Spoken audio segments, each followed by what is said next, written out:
তোমার নামে গান গাহিলে কণ্ঠে আসে সুর। তোমার নামে গান গাহিলে কণ্ঠে আসে সুর।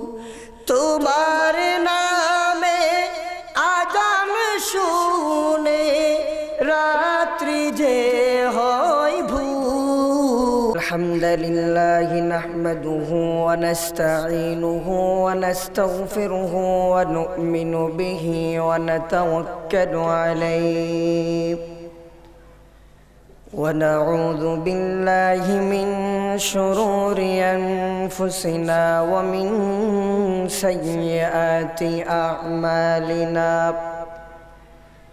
من يهد الله فلا مضل له ومن يضلله فلا هادي له ونشهد أن لا إله إلا الله وحده لا شريك له ونشهد أن سيدنا ونبينا وحبيبنا وشفيعنا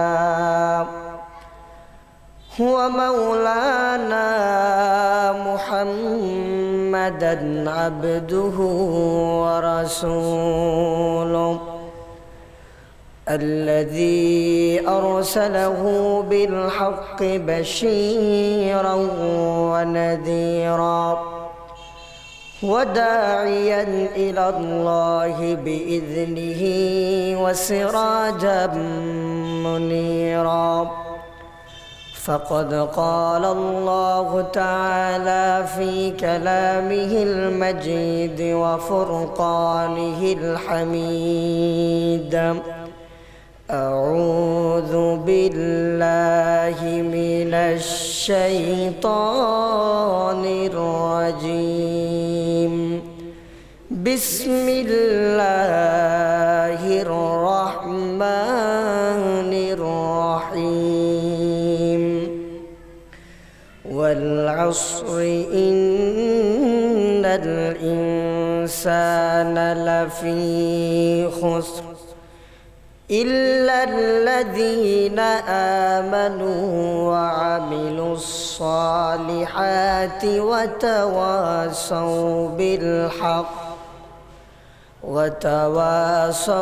بالحق وتواصوا بالصبر وقال تعالى في شان حبيبه إن الله وملائكته يصلون على النبي يا أيها الذين آمنوا صلوا عليه وسلموا تسليما সকলেই মোহাব্বতের সাথে পৃথিবীর সর্বশ্রেষ্ঠ দরুদ যেই দরুদকে আল্লাহ পাক নামাজের মধ্যে স্থান দিয়েছেন সেই দরুদ ইব্রাহিম সকলেরই তো জানা আছে নাকি? এই দরুদ ইব্রাহিম সকলেই জবান ছেড়ে হৃদয়ের আবেগ ভালোবাসা মোহাব্বত দিয়ে সকলেই পাঠ করি। আল্লাহুম্মা সাল্লি আলা মুহাম্মাদিন ওয়া আলা আলি মুহাম্মাদ কামা সাল্লাইতা আলা ইব্রাহিম ওয়া আলা আলি ইব্রাহিম ইন্নাকা হামিদুম মাজিদ। اللهم بارك على محمد وعلى آل محمد كما باركت على إبراهيم وعلى آل إبراهيم إنك حميد مجيد بلغ العلا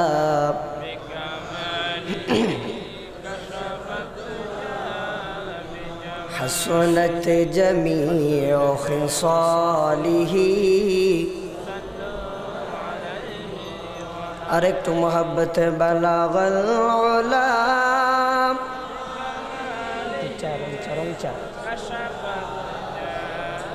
हसनत जमीउ खिसालिही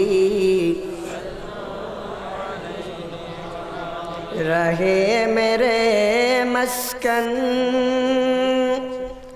हवाली काबा बने मेरे मदफन दियारे मदीना बलगल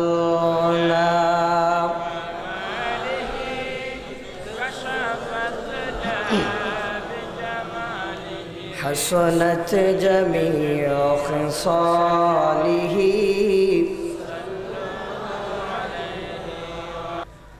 ঐতিহ্যবাহী চট্টগ্রাম জেলার পশ্চিম খুলশী আবাসিক এলাকার যুব সমাজের উদ্যোগে আয়োজিত আজকের এই বিশাল ওয়াজ ও দোয়ার মাহফিলের সম্মানিত সভাপতি, প্রধান অতিথি, বিশেষ অতিথি হযরত উলামায়ে কেরাম, মুরব্বিয়ানে আযম, বারাদারান ইসলাম, পার্শ্ববর্তী বিভিন্ন মসজিদ থেকে আগত আইম্মায়ে মাসাজিদ ওয়া খুতাবায়ে মাসাজিদ, মুকাররম উলামা এবং বিভিন্ন ইউনিভার্সিটি, কলেজ, শিক্ষাঙ্গন থেকে আগত আমার শিক্ষার্থী বন্ধুরা, পর্দার অন্তরালে মাইকের আওয়াজ যতটুকুন যাচ্ছে অত্র এলাকায় ছড়িয়ে ছিটিয়ে থাকা আমার সম্মানিত মা ও বোনেরা, আল্লাহ সুবহানাহু ওয়া তাআলার দরবারে শুকরিয়া আদায় করছি যেই মহান আল্লাহ সুবহানাহু ওয়া তাআলা আমাদেরকে অত্যন্ত মায়া করে, মেহেরবানি করে, করুণা করে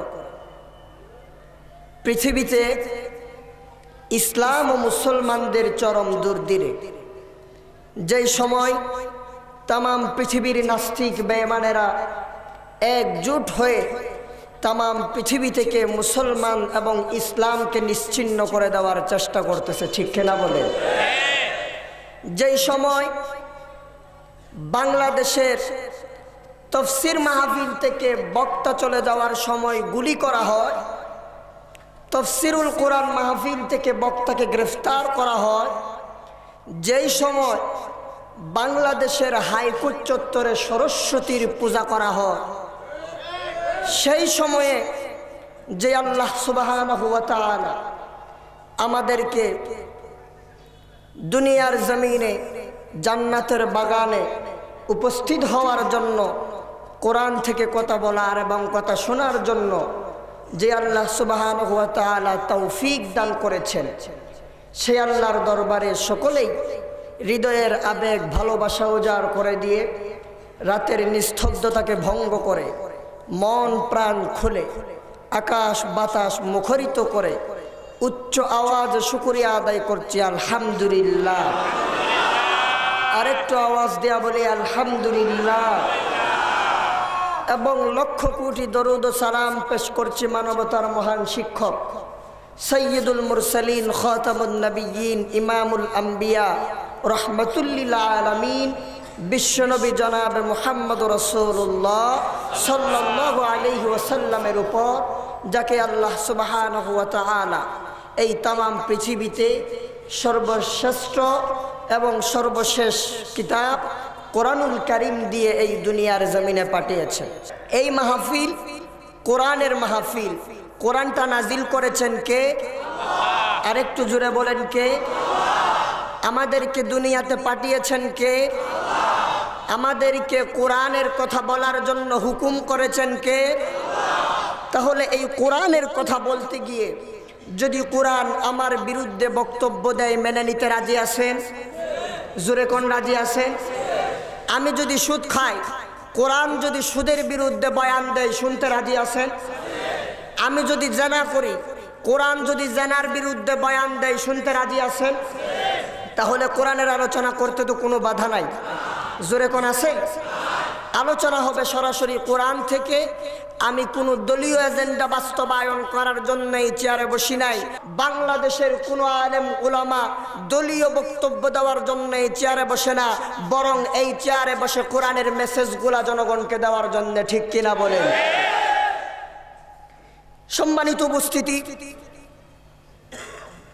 আজকে এই মুহূর্তে আমরা উপস্থিত হয়েছি যে মুহূর্তে বাংলাদেশে নয়, শুধু তাম পৃথিবীর মধ্যে মুসলমানদের উপর নির্যাতন করা হচ্ছে। ঠিক কিনা বলেন? যেই সময় ফিলিস্তিনে আমার মা বোনদেরকে নির্মমভাবে হত্যা করা হচ্ছে, যেই সময় আমাদের পার্শ্ববর্তী দেশ মায়ানমারে মুসলমানদেরকে কেটে টুকরা টুকরা করা হচ্ছে একমাত্র কালেমার কারণে। ঠিক কিনা বলেন?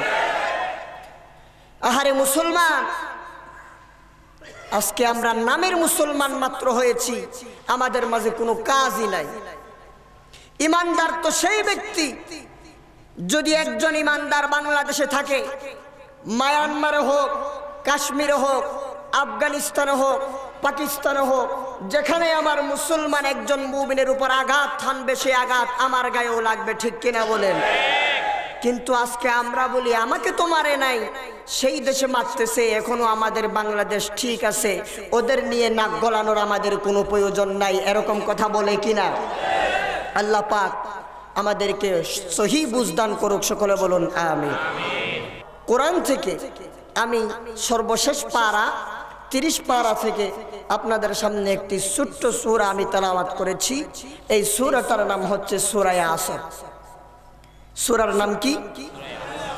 এই সূরা আসরের মধ্যে আল্লাহ সুবহানাহু ওয়া তাআলা খুব সুন্দরভাবে আপনাদেরকে ওয়াজ শুনিয়েছেন। সূরা আসরের মধ্যে তামাম পৃথিবীর মানুষগুলাকে নিয়ে আলোচনা করেছেন। এই সূরা আসরটা দেখতে অনেক সহজ লাগে, খুব ছোট্ট একটা সূরা মনে হয়, কিন্তু এই সূরা আসরের তাফসীর, এই সূরা আসরের ব্যাখ্যা এত যুগোপযোগী, মুমিনদের জন্য এই সূরা আসরের ব্যাখ্যা এত প্রয়োজন। যদি কোনো একজন মুমিন বান্দা বর্তমান সময়ে এই সূরা আসরটাকে ফলো করে, তাহলে এই সূরা আসরটাই তাকে জান্নাতের পথে নিয়ে যাবে। জোরে কোন সুবহানাল্লাহ। আমার মুসলমান বন্ধুগণ, যে কথাটা আমি বললাম সেটা আমার থেকে বানিয়ে আপনাদেরকে বলি নাই।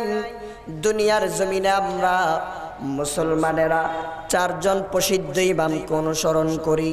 আমরা হযরত ইমাম আবু হানিফাকে মানি, অন্যরা হযরত ইমাম শাফিঈকে মানে, ইমাম আহমদ ইবনে হাম্বলকে মানে, ইমাম মালিককে মানে। এইভাবে করে দুনিয়ার জমিনে বড় বড় 4 জন ইমাম রয়েছেন। এই 4 জন ইমামের অন্যতম ইমাম হযরত ইমাম শাফিঈ রাহমাতুল্লাহি আলাইহি বলেন, তাফসীরের কিতাবে পাওয়া যায়, তিনি বলেন দুনিয়ার জমিনে কোন আল্লাহর বান্দা যদি এই সূরা আসরটাকে চিন্তা করে গবেষণা করে, এই সূরা আসরে আল্লাহ পাক কি বলতে চেয়েছেন তা যদি কোনো একজন আল্লাহর বান্দা ভালোভাবে বুঝতে পারে, তাহলে এই সূরা আসরটাই ওই আল্লাহর বান্দার জন্য যথেষ্ট হয়ে যাবে। জোরে কোন সুবহানাল্লাহ। তাহলে এবার চিন্তা করুন এই সূরা আসরের মর্মার্থ কেমন। আল্লাহ পাক রব্বুল আলামিন এই সূরা আসরের মধ্যে প্রথমে বলেছেন, আল্লাহ পাক বলেন দুনিয়ার জমিনে যত মানুষ আছে সব মানুষগুলাই ক্ষতিগ্রস্তের মধ্যে রয়েছে।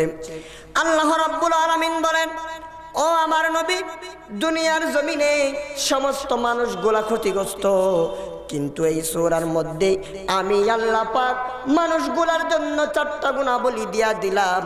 এই 4টা গুণাবলী যেই বান্দার ভেতরে থাকবে আমি আল্লাহ বলে দিলাম সেই বান্দা সফল কাম। জোরে কোন সুবহানাল্লাহ। যদি এই সূরা আসরের গুণাবলীগুলো আমার মধ্যে থাকে তাহলে আল্লাহর কথা মতো আমি সফল কাম। আর যদি এই গুণগুলা কোনো একজন আল্লাহর বান্দার ভেতরে না থাকে, দুনিয়াতে মন্ত্রী হও, মিনিস্টার হও, এমপি হও, তুমি কোনোদিনও সফল হতে পারবা না। জোরে কোন ঠিক কিনা? এই সূরা আসরের মধ্যে আল্লাহ রাব্বুল আলামিন বলেন, ওয়াল আসরি ইন্নাল ইনসানা লাফি খুসর। আল্লাহ পাক বলেন ওয়াল আসরি, সময়ের কসম। ওয়াও যেটা ব্যবহার করা হয়েছে এখানে, ওয়াও ব্যবহার করা হয়েছে কসমের জন্য। ওয়াওটা হচ্ছে ওয়াও কসমিয়া। আল্লাহ পাক বলেন ওয়াল আসরি, সময়ের কসম। আমি আল্লাহ পাক সময়ের কসম করে বললাম, আল্লাহ পাক কেন সময়ের কসম খেলেন? আল্লাহ পাক চাইলে তো এই সূরার মধ্যে রাত্রের কসম খাইতে পারতেন, দিনের কসম খাইতে পারতেন, অন্য কোনো জিনিসের কসম খাইতে পারতেন, কিন্তু আল্লাহ কেন সময়ের কসম খেলেন? মুফাসসিরিনে কেরাম লিখেন, এই সময়ের কসম আল্লাহ পাক খেয়েছেন এই জন্য, কারণ হলো দুনিয়ার জমিনে সমস্ত বান্দাকে আল্লাহ পাক একটা নির্দিষ্ট পরিমাণ হায়াত দিয়া দুনিয়ার জমিনে পাঠিয়েছেন, ঠিক কিনা বলেন? দুনিয়ার জমিনে মানুষগুলা আল্লাহর জন্য নামাজ পড়ে নির্দিষ্ট টাইমে, ঠিক কিনা বলেন? দুনিয়ার জমিনে মানুষগুলা ব্যবসা বাণিজ্য করে নির্দিষ্ট টাইমে, দুনিয়ার জমিনে মানুষগুলা ঘুমায়ও নির্দিষ্ট টাইমে। সব কাজের জন্য আল্লাহ পাক নির্দিষ্ট কতগুলা টাইম দিয়েছেন। সময়ের কাজ সময়েই করতে হয়।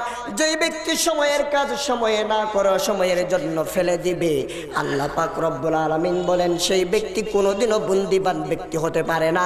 সেই ব্যক্তি যতই নিজেকে চালাক চতুর ভাবুক না কেন, আমি আল্লাহর ভাষায় সেই ব্যক্তি কোনোদিনও চালাক হতে পারে না। জোরে কোন ঠিক কিনা? আমার বন্ধুগণ, দুনিয়ার জমিনে আল্লাহ রাব্বুল আলামিন সকল মানুষকে সৃষ্টি করেছেন, তাদেরকে নির্দিষ্ট পরিমাণ হায়াত দিয়ে দিয়েছেন। তাদের জন্য আবার আল্লাহ পাক মৃত্যুকে সৃষ্টি করেছেন, মানুষের জন্যই কিন্তু আবার আল্লাহ পাক হায়াতকে সৃষ্টি করেছেন, ঠিক কিনা বলেন? আল্লাহ রাব্বুল আলামিন এই কোরআনুল কারীমের 29 নম্বর পারার 1 নম্বর পৃষ্ঠা সূরা মুলুকের 2 নম্বর আয়াতে আল্লাহ পাক এই কথা বলেছেন। আল্লাহ রাব্বুল আলামিন বলেন, আল্লাযী খালাকাল মাউতা ওয়াল হায়াতা লিয়াবলুয়াকুম আইয়ুকুম আহসানু আমালা। আল্লাহ বলেন, আল্লাযী খালাকাল মাউতা ওয়াল হায়াতা, সেই আল্লাহ হলেন এমন সত্তা যিনি হায়াতকে সৃষ্টি করেছেন। কি সৃষ্টি করেছেন? কেন সৃষ্টি করেছেন জানো বান্দা? আমার আল্লাহ রাব্বুল আলামিন বলেন, লিয়াবলুয়াকুম আইয়ুকুম আহসানু আমালা। আমি আল্লাহ দেখতে চাই দুনিয়ার জমিনে কাজের দিক থেকে, কর্মের দিক থেকে, আমলের দিক থেকে কোন ব্যক্তি কত বেশি উত্তম, এটা দেখার জন্য। জোরে কোন সুবহানাল্লাহ। আমার মুসলমান বন্ধুগণ, আল্লাহ রাব্বুল আলামিন এই হায়াত এবং মাউতকে সৃষ্টি করলেন। দুনিয়ার জমিনে নির্দিষ্ট পরিমাণ হায়াত যখন মানুষের শেষ হয়ে যাবে, আর কোনো মানুষ দুনিয়ার জমিনে চাইলেও বাঁচতে পারবে না, ঠিক কিনা বলেন? আজকে আমরা মনে করি আমি এমপি হয়েছি, আমি মন্ত্রী হয়েছি, আমি রাষ্ট্রপতি হয়ে গিয়েছি, ডাক্তার ইঞ্জিনিয়ার হয়ে গেছি, আমি তো সব কিছুই জানি, দুনিয়াতে আমার ক্ষমতা আছে, আমাকে মরতে হবে না, এই জন্য কোরআনের বিরুদ্ধে আমি কথা বলতে পারবো, ইসলামের বিরুদ্ধে কথা বলতে পারবো, আমার ক্ষমতা আছে, এই জন্য কেউ আমারে কিচ্ছু করতে পারবে না। জোরে কোন ঠিক কিনা? আমার মুসলমান বন্ধুগণ, আমার ভাষায় আমি বলি, যারা ইসলামের বিরুদ্ধে কথা বলেন, কোরআনের বিরুদ্ধে কথা বলে, আমার নবীকে সন্ত্রাসী বলে গালি দেয়, তারা সেই কারওয়ান বাজারের মধ্যে এসি ফিট করা রুমের মধ্যে পুলিশ পাহারা দিয়া পায়ের উপর পা ঢুলাইয়া ইসলামের বিরুদ্ধে কথা বলতে পারে, কিন্তু তারা আমাদের মতো ময়দানে এসে আল্লাহর রসুলের বিরুদ্ধে কথা বলতে পারে না। কারণ হলো, এই ময়দানে এসে যদি ইসলামের বিরুদ্ধে কেউ কথা বলে, তার জিভ টেনে মুসলমানেরা ছিঁড়ে ফেলবে। জোরে কোন ঠিক কিনা? আমার মুসলমান বন্ধুগণ, এসির রুমে বসে বসে অনেক বড় বড় লম্বা লম্বা কথা বলা যায়। এই বাংলার জমিনে বিশাল বড় একজন নাস্তিক রয়েছে, যেই নাস্তিক বলে শরীয়তে ওযু দিল কেন, শরিয়াতে আল্লাহ দিল কেন, উতে উড়না দিল কেন? তার মানে বোঝা যায় উড়না তার ভালো লাগে না, আল্লাহ তার ভালো লাগে না, তার ভালো লাগে বেপরদা মহিলা, যে মহিলারা ইসলামের বিরুদ্ধে আন্দোলন করতে নিজের জীবনটা পর্যন্ত দিয়া দেয়, ঠিক কিনা বলে? আমার মুসলমান বন্ধুগণ, তারপরে আল্লাহ রাব্বুল আলামিন বলেন, ও দুনিয়ার মানুষেরা, তোমরা এটা মনে করো না যে দুনিয়ার জমিনে তোমাকে ক্ষমতা দিয়েছি বলে তুমি সব কিছু পেয়ে গেলা। না না বান্দা, যখন তোমার নির্দিষ্ট পরিমাণ হায়াত শেষ হয়ে যাবে, দুনিয়ার জমিনে কোনো পুলিশ গার্ড দিয়া, রুহ গার্ড দিয়া তোমাকে কেউ বাঁচাইতে পারবে না।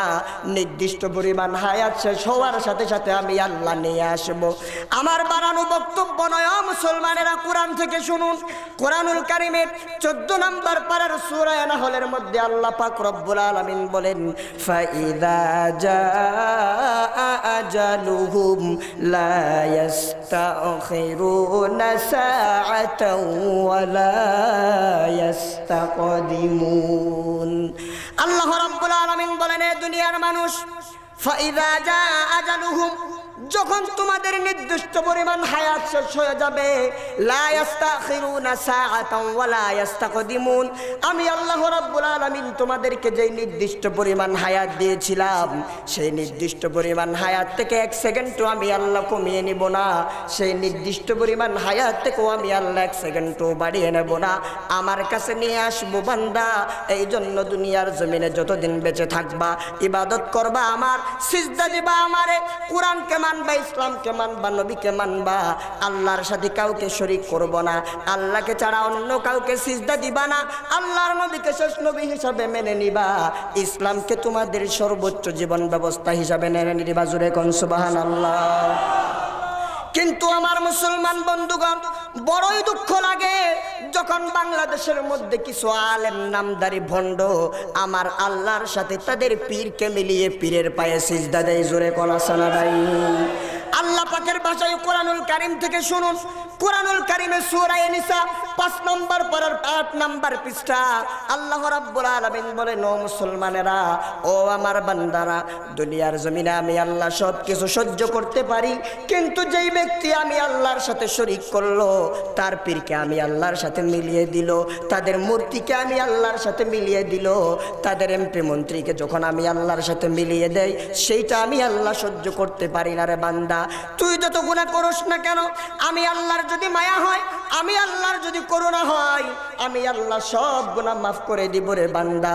কিন্তু দুনিয়ার জমিনে যদি কোনো একজন আল্লাহর বান্দা মুসলমান হয়া কোনো একজন আল্লাহর বান্দা দাবি করে যদি আমি আল্লাহর সাথে শরীক সাব্যস্ত করে আমি আল্লাহ পাক কশিন কালো সেই গুনাহটাকে মাফ করব না জোরে কোন সুবহানাল্লাহ কোরআনে কারীম আল্লাহ বলেছেন ইন্নাল্লাহা লা ইয়াগফিরু আন ইউশরাকা বিহি ওয়া ইয়াগফিরু মা দুনা যালিকা লিমান ইয়াশা আল্লাহ পাক বলেন ইন্নাল্লাহা লা ইয়াগফিরু আন ইউশরাকা বিহি নিশ্চয় আল্লাহ পাক রব্বুল আলামিন ক্ষমা করবেন না সেই গুনাহ যেটা আল্লাহ পাকের সাথে শরীক সাব্যস্ত করা হয়েছে তারপরে আল্লাহ রব্বুল আলামিন বলেন ওয়া ইয়াগফিরু মা দুনা যালিকা লিমান ইয়াশা আল্লাহর যদি ইচ্ছা হয় দুনিয়ার জমিনে আমার বান্দা যদি কোনো একটা গুনাহ করে ফেলে অন্য কোনো গুনাহ যদি আমার বান্দা করেও ফেলে আমি আল্লাহর যদি মায়া হয়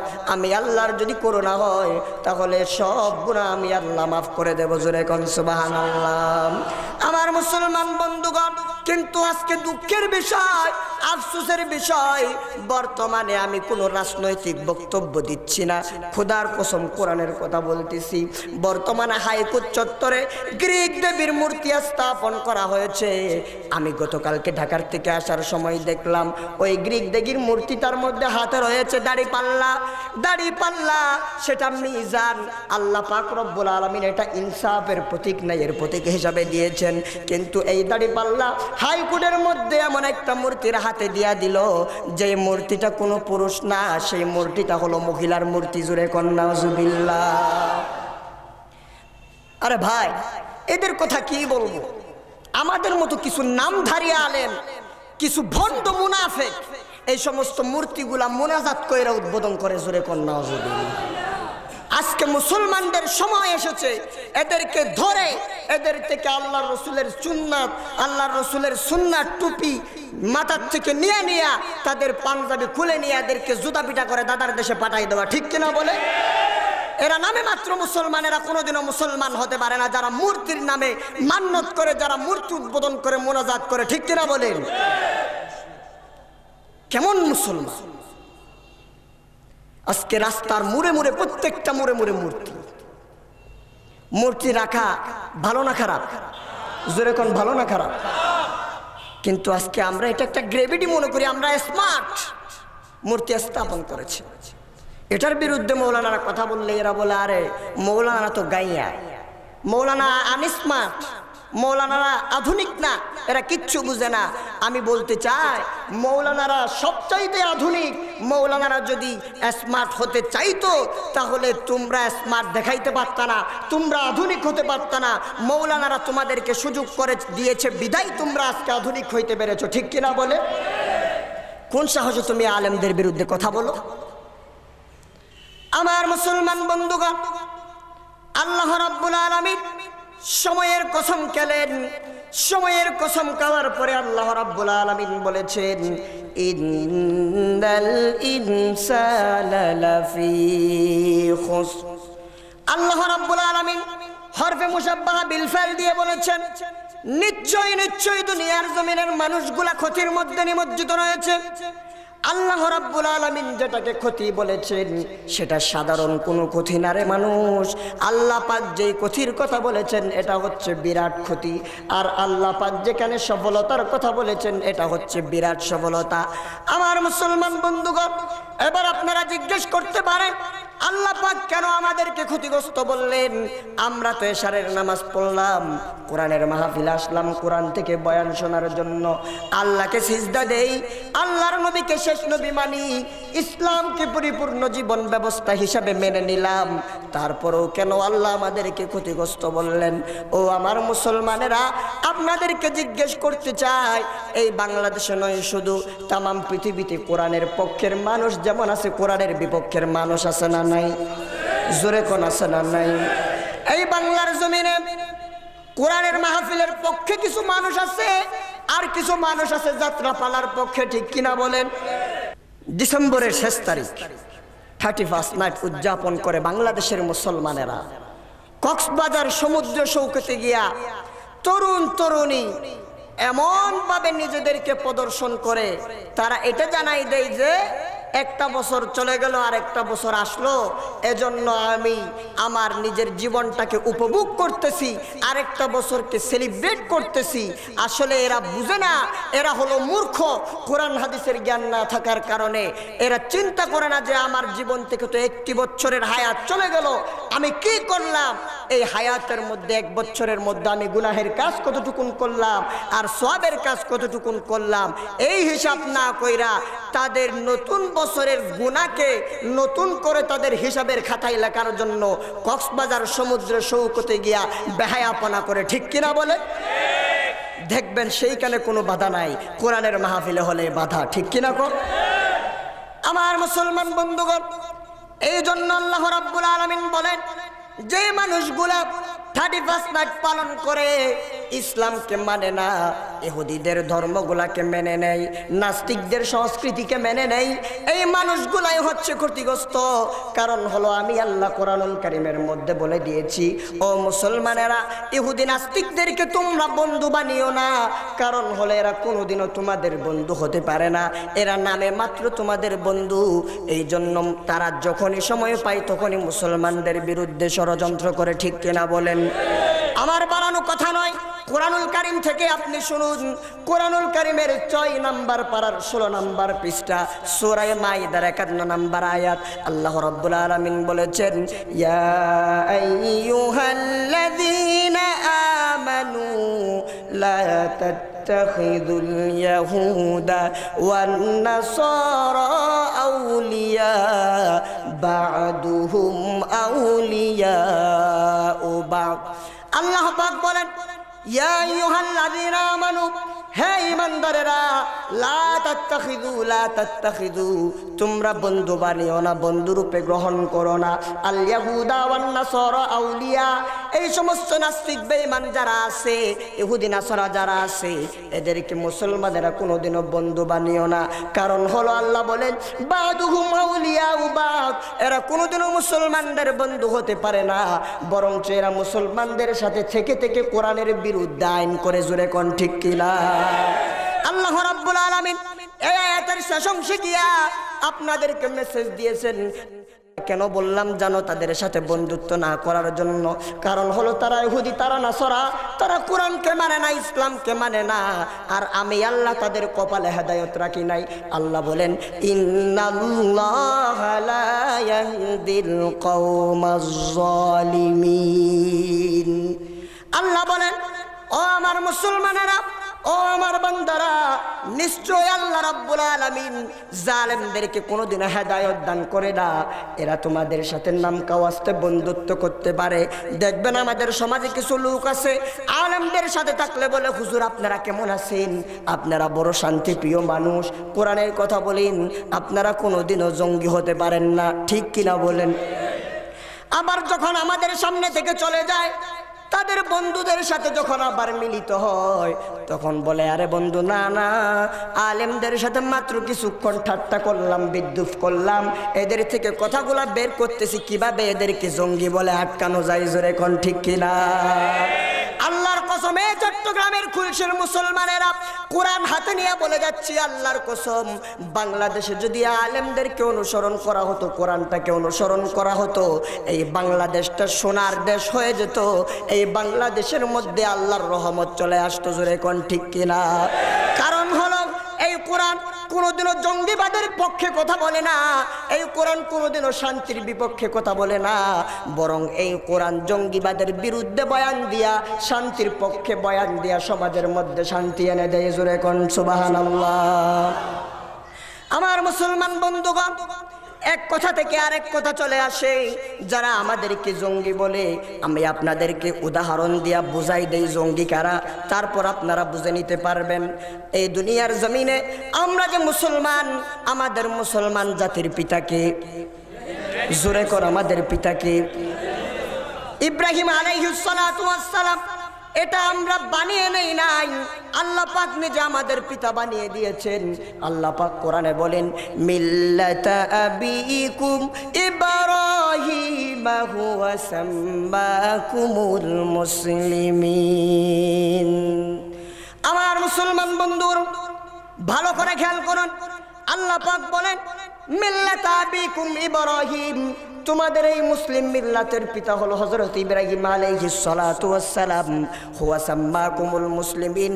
আমরা মুসলমানেরা দুনিয়ার জমিনে কোনো দাদার নামে চলি না, কোনো বাবার নামে চলি না, কোনো পীরের নামে আমাদেরকে চলতে হয় না, কারণ আমাদের জাতির পিতা আল্লাহর পক্ষ থেকে আমাদের নাম মুসলমান রেখে দিয়েছেন। জোরে কোন সুবহানাল্লাহ।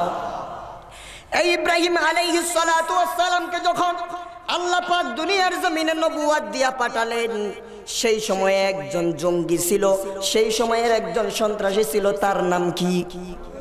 জোরে কর। সন্ত্রাসী ছিলেন। এর সন্ত্রাসী কারা? ইব্রাহিম আলাইহিস সালাতু ওয়াস সালাম যখন নবী হিসাবে দাবি করলেন, তখন নমরুদ বলে, আনা রব্বুকুমুল আলা, আমি তো সবচাইতে বড় খোদা, তুমি আবার কোন খোদারে মানো? সমস্ত মানুষগুলা নমরুদের ভয়ে, নমরুদের আতঙ্কে আতঙ্কিত হয়ে নমরুদকে আল্লাহ মেনে নিল। কিন্তু আল্লাহর নবী ইব্রাহিম বলে, দুনিয়ার সমস্ত মানুষ একদিকে আর আমি ইব্রাহিম আরেক দিকে। কারণ হলো, আমি ইব্রাহিম সব কিছু মেনে নিতে পারি, কিন্তু আমার আল্লাহর সাথে যেই ব্যক্তি শরীক স্থাপন করবে, আমার আল্লাহর সাথে যেই ব্যক্তি নিজেকে খোদা দাবি করবে, তার সাথে আমার কোনোদিনও আপোষ হতে পারে না। জোরে কোন ঠিক কিনা? আমার মুসলমান বন্ধুগণ, হযরত ইব্রাহিম আলাইহিস সালাতু ওয়াস সালাম নমরুদকে খোদা হিসাবে মেনে নিলেন না। খোদা হিসাবে যখন নমরুদকে মেনে নিল না, তখন নমরুদ তাকে মারার জন্য অগ্নিকুণ্ড স্থাপন করলো। অগ্নিকুণ্ডের মধ্যে শুলিতে চড়াইয়া ইব্রাহিম আলাইহিস সালাতু ওয়াস সালামকে অগ্নিকুণ্ডে ফেললেন। তার কারণ হলো, তিনি হলেন আল্লাহর পক্ষে আর এরা হলো বাতিলের পক্ষে। ও মুসলমানেরা, যখন ইব্রাহিম আলাইহিস সালাতু ওয়াস সালামকে নমরুদ অগ্নিকুণ্ডের মধ্যে ফেলে দিল, অগ্নিকুণ্ডের মধ্যে গিয়া হযরত ইব্রাহিম আলাইহিস সালাতু ওয়াস সালাম কোনো বাবারে ডাকেন নাই, কোনো পীরকে ডাকেন নাই। ঠিক কিনা বলেন? তিনি যদি চাইতেন, জিবরাইল আলাইহিস সালাতু ওয়াস সালাম এসে জিজ্ঞেস করলেন, ও আল্লাহর খলিল, আপনি যদি আমাকে অনুমতি দেন, তাহলে আমার পাখাটাকে বিছাইয়া এই অগ্নিকুণ্ডটাকে আমি সমুদ্রের মধ্যে নিক্ষেপ করতে পারো, যদি আপনি বলেন। হযরত ইব্রাহিম আলাইহিস সালাতু ওয়াস সালাম বললেন, আরে জিবরাইল, তুমি যে প্রস্তাবটা আমাকে দিলা, সেটা আমার আল্লাহ বলেছে নাকি? জিবরাইল আলাইহিস সালাতু ওয়াস সালাম বললেন, না, আল্লাহ বলে নাই, যদি আপনি বলেন তাহলে করব। সেই সময় বিপদের সময়, মুসিবতের সময় হযরত ইব্রাহিম আলাইহিস সালাতু ওয়াস সালাম দুনিয়ার কোনো ক্ষমতা দেখান নাই, কোনো বাবার কাছে ধারণা দেন নাই। তিনি বলেন যে আল্লাহ আমাকে এই অগ্নিকুণ্ডের মধ্যে পাঠিয়েছে, সেই আল্লাহ আমার জন্য যথেষ্ট। সেই আল্লাহ আগুন থেকে আমি ইব্রাহিমকে বাঁচিয়ে নেবে। জোরে কোন সুবহানাল্লাহ। আল্লাহ রাব্বুল আলামিন ইব্রাহিমের কথায় খুশি হয়ে গেলেন। আল্লাহ রাব্বুল আলামিন আগুনকে সাথে সাথে বলে দিলেন, কুল্লা ইয়া নারু কুনি বারদাও ওয়া সালামান আলা ইব্রাহিম। আল্লাহ বলেন, হে আগুন, আমার ইব্রাহিমের জন্য এয়ার কন্ডিশন হয়ে যাও, না শীতোষ্ণ ঠান্ডা তুমি হয়ে যাও, না বেশি ঠান্ডা না বেশি গরম। আমার ইব্রাহিম যেন সেই আগুনের মধ্যে শান্তিতে থাকতে পারে। জোরে কোন সুবহানাল্লাহ। তাহলে এবার আপনারা চিন্তা করুন, ইব্রাহিম ছিল শান্তির পক্ষে আর নমরুদ ছিল অশান্তির পক্ষে। ইব্রাহিম ছিল নির্যাতিত আর নমরুদ ছিল জালেম। ঠিক কিনা কোন? সন্ত্রাস কারে কয় বুঝে নেন আমার মুসলমান বন্ধুগণ। তারপরে এবার আসুন, হযরত মূসা আলাইহিস সালাতু ওয়াস সালামকে আল্লাহ পাক দুনিয়ার জমিনে নবী হিসাবে পাঠালেন। দুনিয়ার জমিনে মূসা এসে আল্লাহর দাওয়াত দিলেন, কালেমার দাওয়াত দিলেন, আল্লাহর দিকে মানুষকে ডাকলেন। মূর্তি পূজা ছেড়ে দিয়া, ফেরাউনের ক্ষুধার্ত বাদ দিয়া মানুষকে আল্লাহর দিকে ডাকলেন। আল্লাহ রাব্বুল আলামিন বলেন, ফেরাউন ছিল সেই সময়ের এক নাম্বার টপ সন্ত্রাসী। কারণ হলো সেই সময়ের মানুষেরা মূসার কাছে কালেমা পড়েছিল কিছু সংখ্যক লোকেরা। কারণ হলো তারা ফেরাউনকে বেশি ভয় করত। ফেরাউন আতঙ্ক ছড়িয়ে দিছিল, যদি কেউ মূসার কালেমাকে গ্রহণ করে, আল্লাহকে আল্লাহ বলে মেনে নেয়, তাহলে তাকে হত্যা করে ফেলা হবে। মূসা আলাইহিস সালাতু ওয়াস সালামের জন্ম ঠেকানোর জন্য ফেরাউন কত চক্রান্ত করেছে। আমার আল্লাহ রাব্বুল আলামিন বলে, রে ফেরাউন, আমার নবীকে ঠেকানোর জন্য তুই ব্যবস্থা যতই করুস না কেন, আমি আল্লাহ হলাম এমন আল্লাহ যে আল্লাহ রাব্বুল আলামিন 100 বছর পরে কি হবে তাও জানে, এখন কি হচ্ছে তাও জানে, আবার কিছুক্ষণ পরে কি হবে তাও জানে। সুতরাং তুমি চাল চলে আমার নবী মূসার জন্ম ঠেকাতে পারবা না। জোরে কোন সুবহানাল্লাহ। আমার মুসলমান বন্ধুগণ, মূসা আলাইহিস সালাতু ওয়াস সালামের বিরুদ্ধে চক্রান্ত করেছিল ফেরাউন। সেই সময়ে শান্তির পথে ছিল মূসা আর জালেম ছিল ফেরাউন। ঠিক কিনা বলেন? এবার আপনারা বলেন সন্ত্রাসী কে?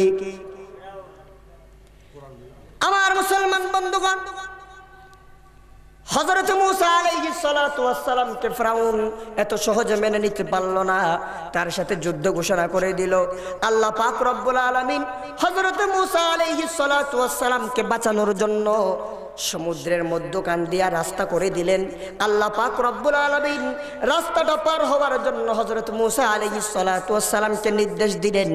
মূসা আলাইহিস সালাতু ওয়াস সালাম তার সঙ্গীদেরকে নিয়ে যখন সমুদ্র পার হয়ে আর নদীর ওপারে চলে গেলেন, তখন নমরুদ মনে করছে এটা আমার বাবার রাস্তা, এই রাস্তা কোনোদিনও বন্ধ হবে না।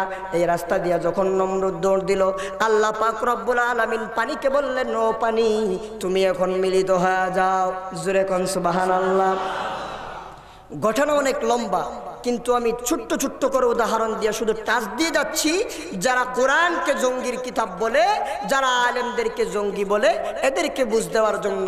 আপনাদের সাথে তো আমাদের খারাপ সম্পর্ক নাই, আপনাদের তো আমরা হিংসা করি না, তারপরেও কেন আপনারা মাদ্রাসায় জঙ্গি খুঁজেন? তারপরেও কেন আপনারা আলেমদেরকে জঙ্গি বলেন? আমরা তো জঙ্গি না, বরং আমরা কোরআনের কথা বলে মানুষকে শান্তির পথে নিয়ে আসি। ঠিক কিনা বলেন? আমার মুসলমান বন্ধুগণ, ফেরাউন সেই রাস্তা দিয়ে যখন হাঁটতে যাচ্ছিল, এমন সময় আল্লাহ পানিকে বললেন, পানি তুমি মিলিত হয়ে যাও। পানি যখন মিলিত হয়ে গেল, দেখবেন শয়তানের কাছে যখন মালাকুল মাউত আসে তখন বলে আমি ঈমানদার। ঠিক কিনা কোন? এতদিন তার যত বুদ্ধি ছিল, মাথার সমস্ত চুলগুলা চলে গেছে ইসলামের বিরুদ্ধে বুদ্ধি ব্যয় করতে করতে। যখন মালাকুল মাউত আসলো তখন বলল, না না, আমি তো ঈমানদার। ঠিক কিনা বলেন? এই ফেরাউন একই কথা বলেছিল, আল্লাহ রাব্বুল আলামিনের ভাষায় শুনুন, আমার বানানো বক্তব্য আপনাদের কাছে বলবো না। আল্লাহ পাক বলেন, ফেরাউন তখন বলেছিল আমানতু আন্নাহু লা ইলাহা ইল্লাল্লাযী আমানাত বিহি বানু ইসরাঈল ওয়া আনা মিনাল মুসলিমিন। ফেরাউন যখন পানির মধ্যে চুবানি খায় মারা যাচ্ছিল, এমন সময় বলে আমানতু বিল্লাহ, আমি আল্লাহর উপর ঈমান আনলাম। যে আল্লাহর উপর ঈমান এনেছিল বানু ইসরাঈল সম্প্রদায়, মুসার সম্প্রদায় যে আল্লাহর উপর ঈমান এনেছে, সেই আল্লাহর উপর আমিও ঈমান আনলাম। সেই আল্লাহ ছাড়া কোনো ইলাহা নাই। আর আমি তো একজন মুসলমান, আল্লাহ তারপরও আমারে পানিতে চুবাই আমারও কেন? আল্লাহ রাব্বুল আলামিন বলেন, এরা বেয়াদব সন্ত্রাসী, একটুও কথা বলবি না। আল্লাহ পাক বলেন আল-আনা ওয়া ক্বাদ আসাইতা ক্বাবলু ওয়া কুনতা মিনাল মুফসিদিন। চিৎকার দিয়ে বলেন আল্লাহু আকবার। আল্লাহ পাক নিজে বলতেছেন তারে, তুই তো সন্ত্রাসী বেটা, এতদিন পর্যন্ত তুই সন্ত্রাসী করছস, আর এখন বলস আমি মুসলমান।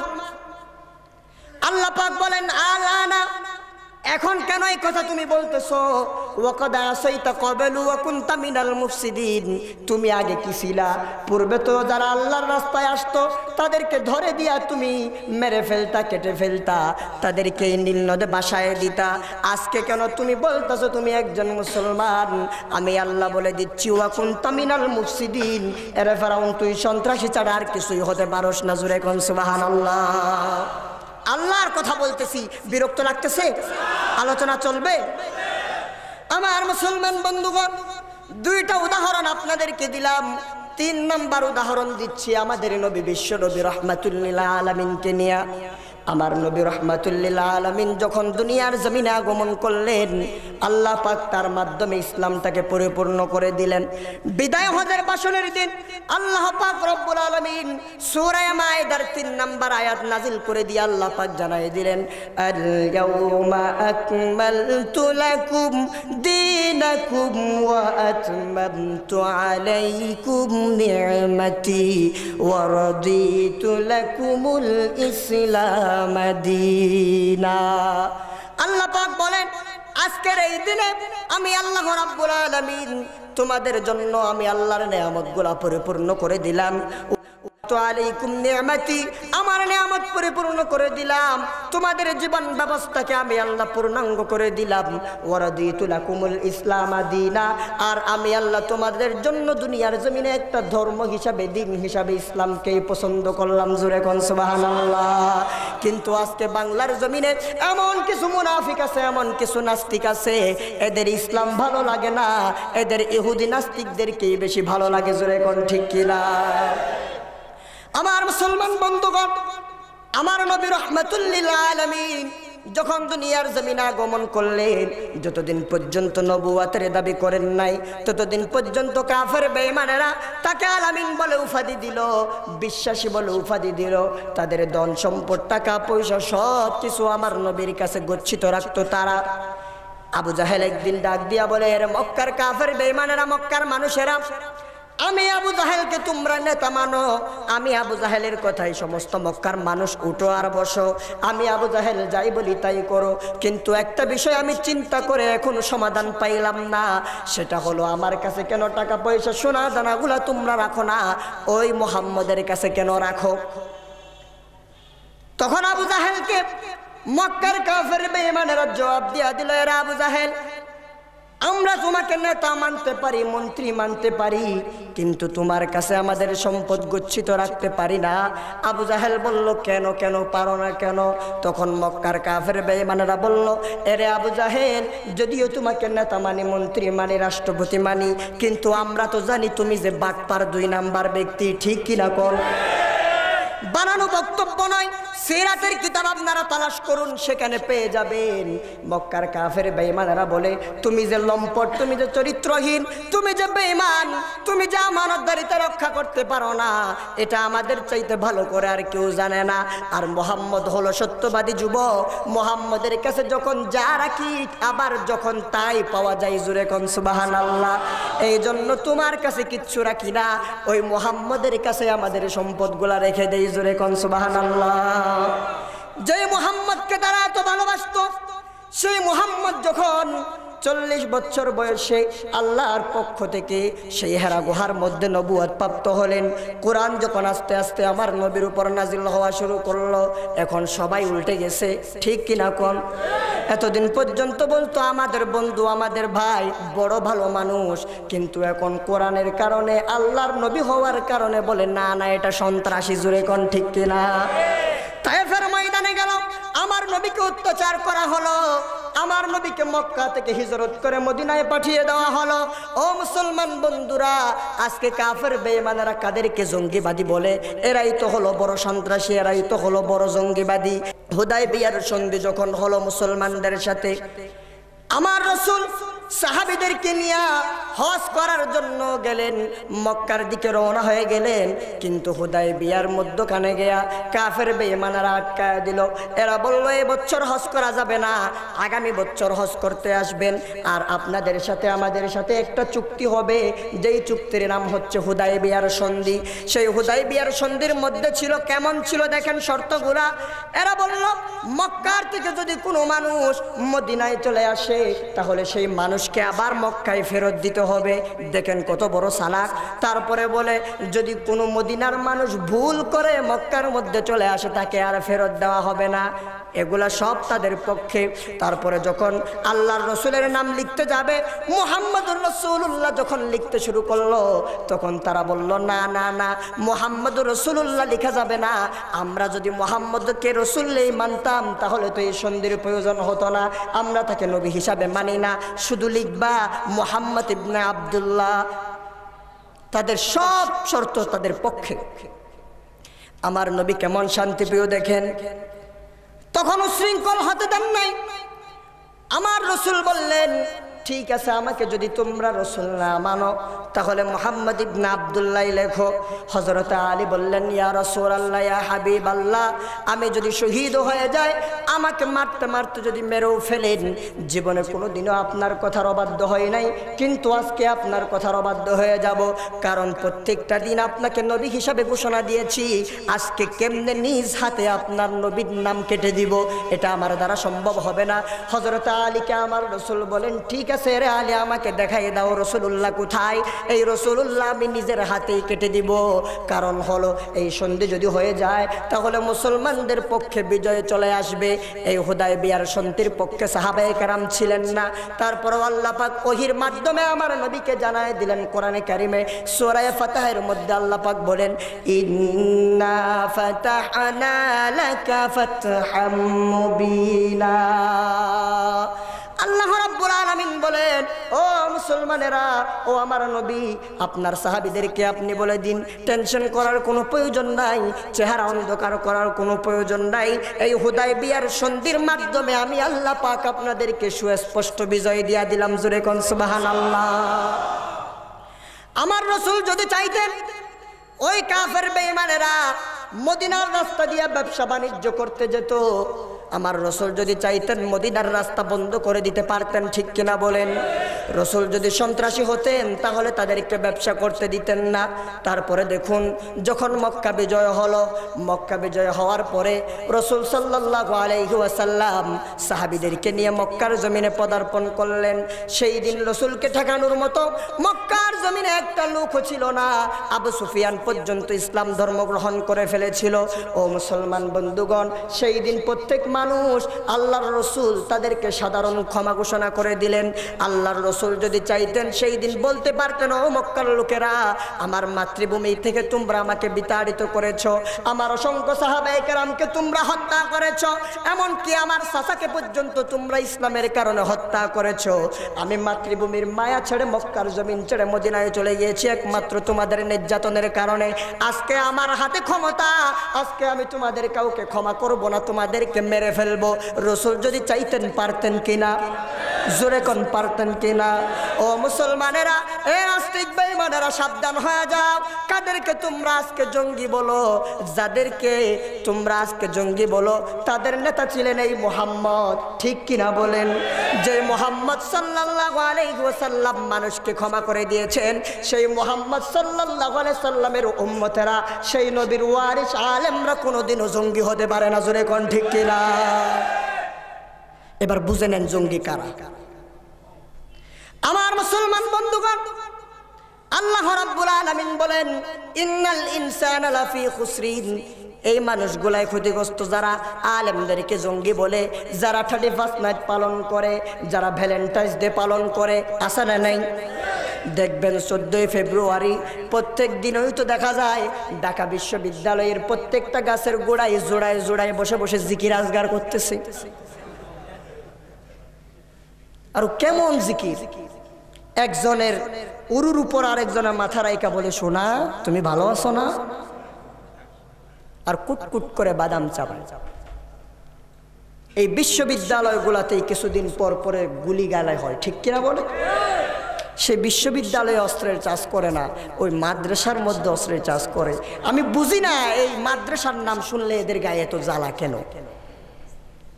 কে দিয়ে দিয়েছেন আল্লাহ পাক?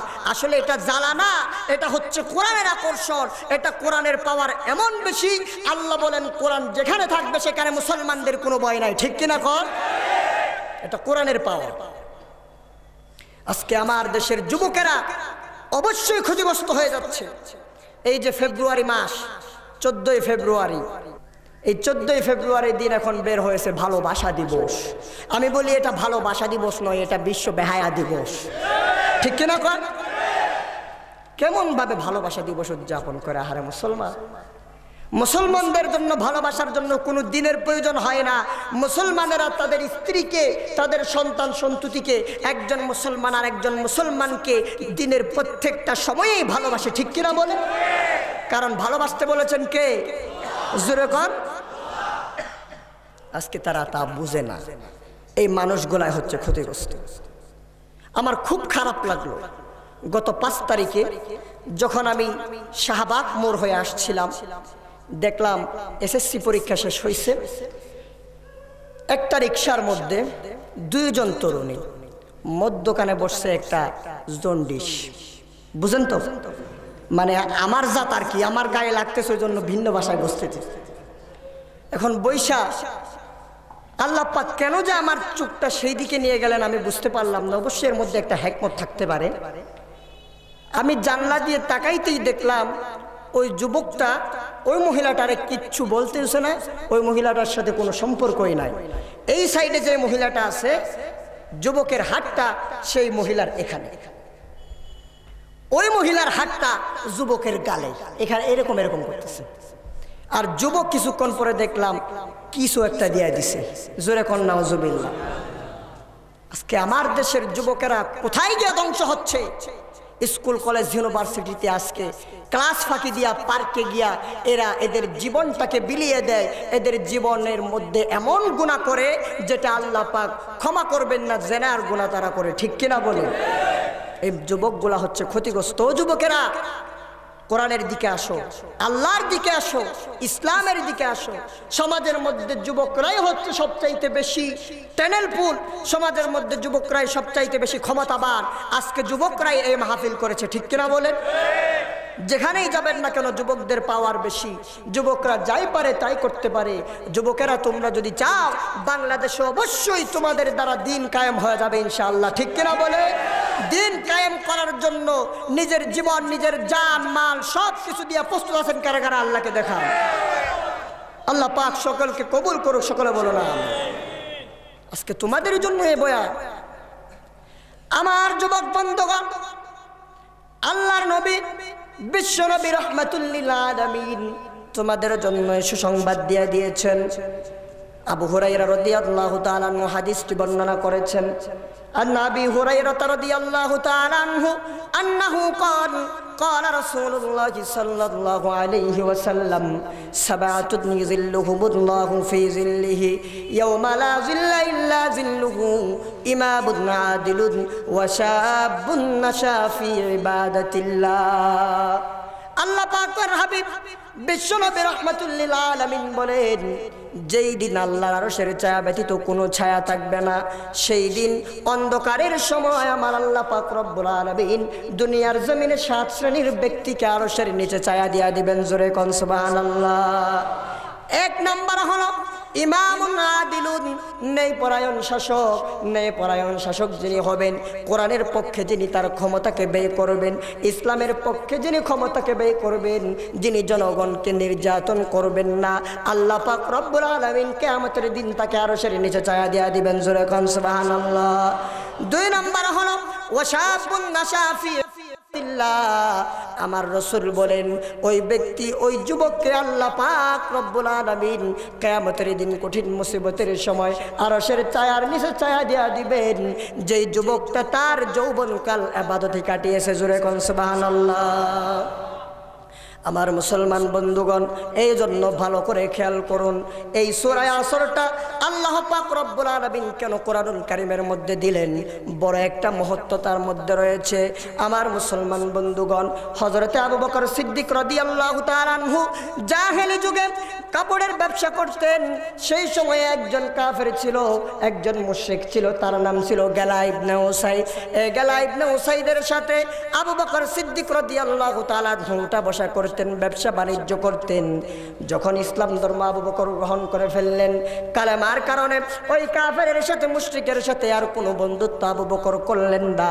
আবু বকর রাদিয়াল্লাহু তাআলা আনহুর সাথে একদিন ওই কাফেরের দাগা হয়ে গেল। ওই কাফেরটা বলল, আরে আবু বকর, তোমার কি হলো? তুমি যে ব্যবসা করতা, সেই ব্যবসাটা লাটে উঠার উপক্রম হয়ে গেছে, তোমার ব্যবসা মন্দা যাচ্ছে। তুমি যদি এইরকম করে চলো, তাহলে তো তুমি দুনিয়াতে ক্ষতিগ্রস্ত হয়ে যাবা। হযরতে আবু বকর বলেন, এরে বেকুব, এরে মূর্খ, দুনিয়ার জমিনে যারা ইসলামটাকে গ্রহণ করে, আল্লাহর কোরআনটাকে মেনে নেয়, আল্লাহকে রব হিসাবে মেনে নেয়, এরা দুনিয়ার জমিনে কেন, এরা আখিরাতেও কোনোদিনও ক্ষতিগ্রস্ত হতে পারে না। আমার আল্লাহ তাদেরকে বাঁচিয়ে দিবেন। জোরে কোন সুবহানাল্লাহ। আবু বকরের কথা কোনোদিনও মিথ্যা হতে পারে না। এই জন্য আল্লাহ পাক আবু বকরের কথাকে সত্যায়ন করে সূরা আসরটা কোরআনে দিয়া দিয়েছেন। জোরে কোন সুবহানাল্লাহ। বলতেছিলাম, সমস্ত মানুষগুলা কিসের মধ্যে নিমজ্জিত? ক্ষতির মধ্যে নিমজ্জিত। আল্লাহ রাব্বুল আলামিন বলেন, ও আমার নবী, সমস্ত মানুষগুলা ক্ষতির মধ্যে নিমজ্জিত, ঠিক আছে, তবে আমি আল্লাহ পাক এই সূরার মধ্যে 4টা গুণ নিয়ে আলোচনা করব। এই 4টা গুণ যদি কোনো একজন আল্লাহর বান্দার ভেতরে থাকে, তাহলে আমি আল্লাহ পাক বলে দিলাম, সেই আল্লাহর বান্দা কোনোদিনও ক্ষতিগ্রস্ত নয়। জোরে কোন সুবহানাল্লাহ। আল্লাহ রাব্বুল আলামিন বলেন, ইল্লাল্লাযীনা আমানু ওয়া আমিলুস সালিহাতি ওয়া তাওয়াসাউ বিল হাক্কি ওয়া তাওয়াসাউ বিস সাবর। 1 নাম্বার গুণাবলী হলো ইল্লাল্লাযীনা আমানু। আমার মুসলমান বন্ধুগণ, আল্লাহ পাক বললেন, যেই সমস্ত মানুষগুলো ঈমানদার হয়ে যাবে, আল্লাহর উপর ঈমান আনবে, রাসূলের উপর ঈমান আনবে, তারা কোনোদিনও ক্ষতিগ্রস্ত নয়। এবার আসেন, ঈমানদার কাকে বলে? বিরক্ত হচ্ছেন? কোথায় ছিলাম? এই কোরআনের তাফসীর আসলে রাত চলে যায়, কিন্তু কোরআনের তাফসীর শেষ হয় না। জোরে কোন সুবহানাল্লাহ। আল্লাহ পাকের কি বাণী! আল্লাহ পাক কত সুন্দরভাবে যে সব কিছু পুঙ্খানুপুঙ্খ রূপে এই কোরআনুল কারীমে দিয়েছেন। আল্লাহু আকবার। আজকে মানুষগুলা তাদের কণ্ঠ দিয়ে এই কোরআনটাকে পড়ে না। আজকে মানুষগুলা তাদের কণ্ঠ দিয়ে আল্লাহর প্রশংসা করে না, বাবার প্রশংসায় মগ্ন। ঠিক কিনা বলেন? অথচ আল্লাহ পাক বলেছেন, আমার প্রশংসা করো, আমার প্রশংসা করলে আমি আল্লাহ তোমাদের কণ্ঠটাকে আরো দারাজ করে দেব। জোরে কোন সুবহানাল্লাহ। তোমার নামে গান গাহি আসে সুর তোমার নামে গান গাহিলে কণ্ঠে আসে সুর তোমার নামে আজান শুনে রাত্রি যে হয় ভোর তোমার নামে গান গাহিলে কণ্ঠে আসে সুর তোমার নামে গাছের ডালে পাখির কলরব তোমার হাতে জীবন মরণ আনন্দ উৎসব সবার মনে প্রশান্তি দাও সবার মনে প্রশান্তি দাও দুঃখ করে দূর তোমার নামে গান গাহিলে কণ্ঠে আসে সুর তোমার নামে গান গাহিলে কণ্ঠে আসে সুর আল্লাহ পাক আমাদেরকে তার প্রশংসা করতে পারে সেই কণ্ঠ দান করুক জোরে কোন আল্লাহুম্মা আমিন।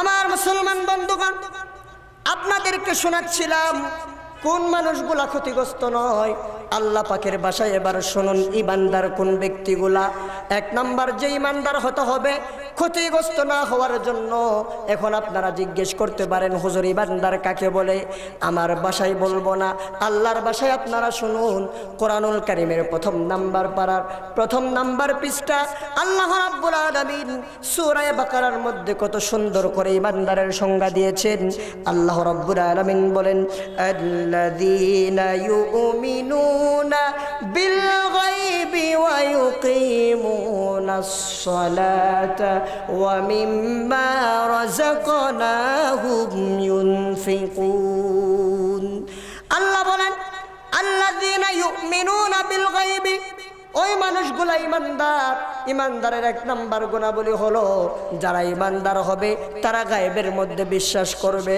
ও মুসলমান বন্ধুগণ আপনাদেরকে জিজ্ঞেস করতে চাই আমাদের আল্লাহ কয়জন জোরে আওয়াজ দিয়ে বলেন কয়জন কোনোদিন কি দেখছিলেন কেমনে বিশ্বাস করলেন একজন না দেখে ইমানের কারণে আল্লাহর কালাম শুনে আল্লাহর কালামের সূরা ইখলাসের উপরে বিশ্বাস করে সূরা ইখলাসটাকে আমরা জীবনের মধ্যে এমন ভাবে গেঁথে নিলাম এই সূরা ইখলাসের মধ্যে আল্লাহ পাক যে এক সেটা আল্লাহ পাক সুন্দর করে বর্ণনা করে দিয়েছেন সেই সূরাটাই শুনে আমরা আল্লাহকে এক বলে বিশ্বাস করে নিলাম এই জন্য বলি রে মুসলমান যারা আল্লাহকে না দেখে জান্নাত জাহান্নাম না দেখে সব কিছু বিশ্বাস করে নিয়েছে এরাই হলো ইমানদার জোরে কোন সুবহানাল্লাহ ইমানদারের দুই নাম্বার গুণাবলী হলো ওয়া ইউকিমুনাস সালাত সমাজের মধ্যে নামাজকে প্রতিষ্ঠিত করবে কি করবে জোরে কোন নামাজ সকলেই পড়ে কি জোরে কোন আহারে মুসলমান আজকে কি বলবো বাংলাদেশের কথা 35 নাট পালন করলে ওই মানুষটাকে গ্রেফতার করা হয় না আজকে নামাজের জন্য বাংলাদেশের মধ্যে আইন করা হয় না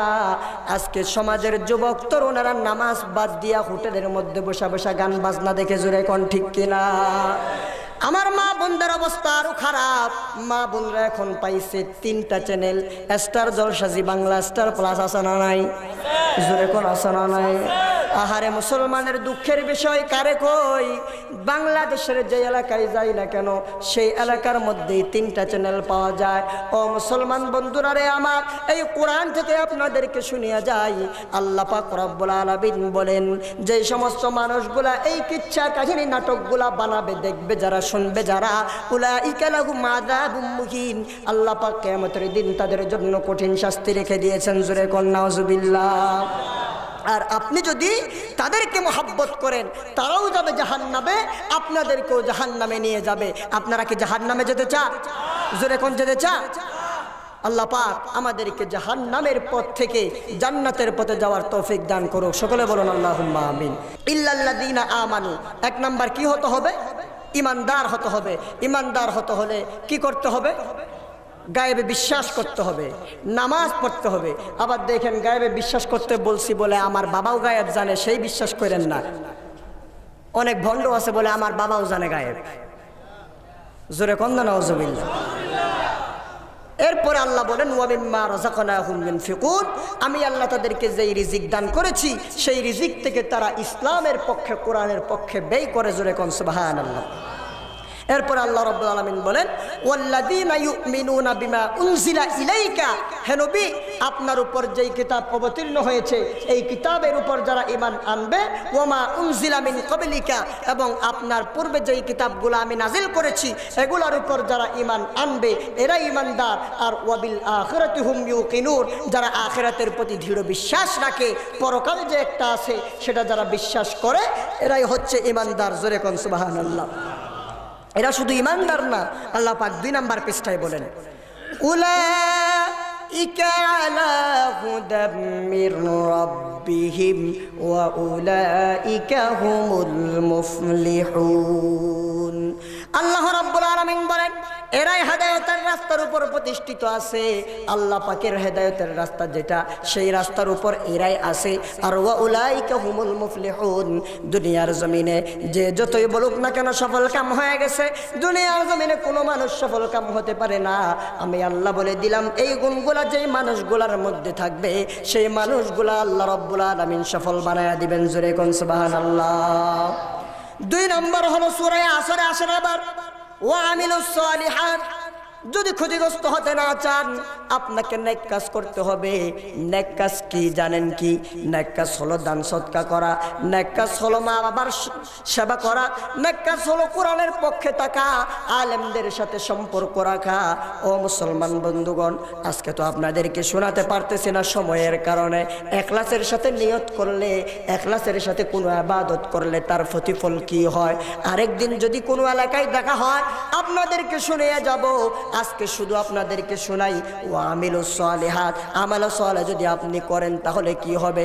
আল্লাহ রাব্বুল আলামিন কোরআনুল কারীমের 1 নাম্বার পারার 4 নাম্বার পৃষ্ঠায় সূরা বাকারার মধ্যে বলেছেন ওয়া বাশশিরিল্লাযীনা আমানু ওয়া আমিলুস সালিহাতি আন্না লাহুম জান্নাতিন তাজরি মিন তাহতিহাল আনহার কুল্লামা রুজিকু মিনহা মিন সামারাতির রিজকান ক্বালু হাযাল্লাযী রুজিকনা মিন ক্বাবল। আল্লাহ রাব্বুল আলামিন বলেন ও আমার নবী, যারা ঈমান আনবে, যারা নেক কাজ করবে, সৎ কাজ করবে, আমল সালেহ করবে, তাদেরকে আপনি এমন জান্নাতের সুসংবাদ দিয়া দেন যে জান্নাতের তলদেশে আমি আল্লাহ নহর সমূহ জারি করে দিয়েছি। জোরে কোন সুবহানাল্লাহ।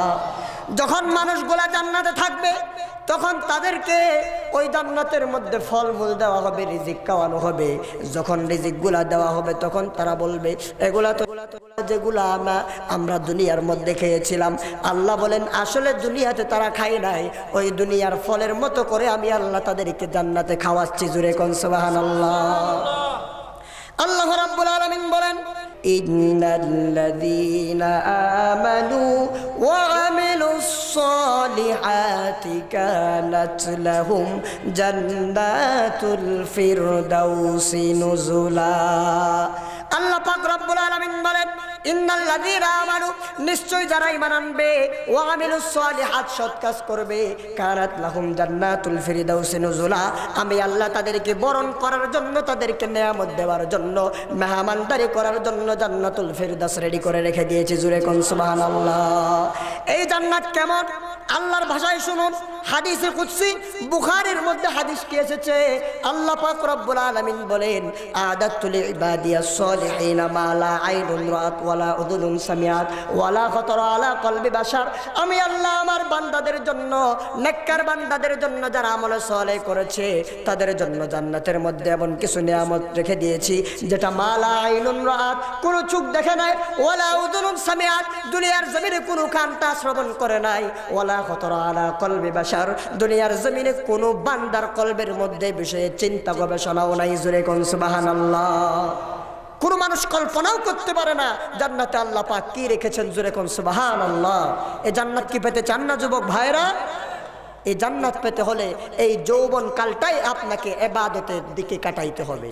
5 ওয়াক্ত নামাজ পড়তে হবে। আজকে থেকে 5 ওয়াক্ত নামাজ জামাতের সাথে পড়তে রাজি আছেন? কারা কারা হাত তুলে আল্লাহকে দেখা। আল্লাহ পাক কবুল করুক, সকলে বলুন আমিন। আর 2টা গুণ আছে বলবো। 3 নম্বর গুণ হলো ওয়াতাওয়াসাউ বিল হাক্কি, এরা একে অপরকে সৎ কাজের আদেশ দিবে, সত্যের দিকে ডাকবে। এই যে আজকে কোরআনের মাহফিল, এটা ভালো কাজ না খারাপ কাজ? জোরে কোন। যদিও অনেকজনের কাছে খারাপ, কিন্তু আমাদের কাছে ভালো, ঠিক কিনা কোন? এই যে ভালো কাজ, এই ভালো কাজটা করেছে একজন যুবক মিলে, এই কাজটা করা সম্ভব হয় নাই। সব যুবকরাই এরা টাকা পয়সা খরচ করে এই মাহফিলটা করেছে, ঠিক কিনা বলে? এটা হচ্ছে তাদের 3 নম্বর গুণাবলী। তারা একে অপরকে সত্যের দিকে ডাকবে, সৎপথের আহ্বান করবে। কারণ হলো এই কাজগুলা করতেই হবে।